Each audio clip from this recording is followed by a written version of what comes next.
This is episode 84 of Pausing in the Prophets, and today we are looking at Isaiah chapter 10, verses 5 through 11.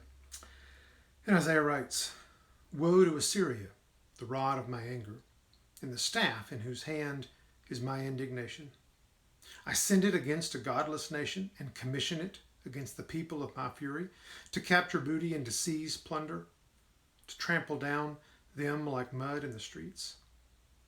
Yet it does not so intend, nor does it plan so in its heart, but rather it is its purpose to destroy and to cut off many nations. For it says, Are not my princes all kings? Is not Calno like Carchemish, or Hamath like Arpad, or Samaria like Damascus? As my hand has reached to the kingdoms of the idols, whose graven images were greater than those of Jerusalem and Samaria, shall I not do to Jerusalem and her images just as I have done to Samaria and her idols?"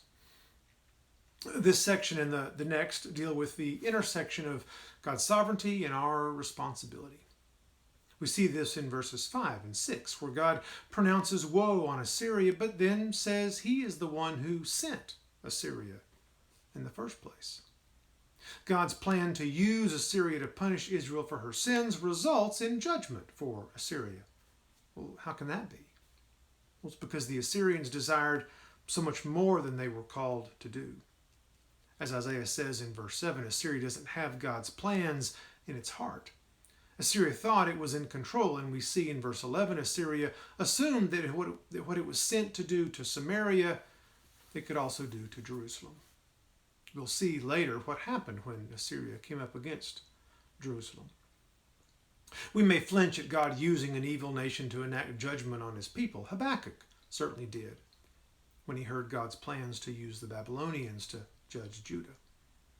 But it's important to note that God's anger toward Assyria is based on them going beyond what God called them to do. "Are not my princes kings?" they said. In other words, we can do what we want with whom we want. It's one thing to obey God. It's quite another to then assume that because we were chosen by God, we're special enough to treat others how we want.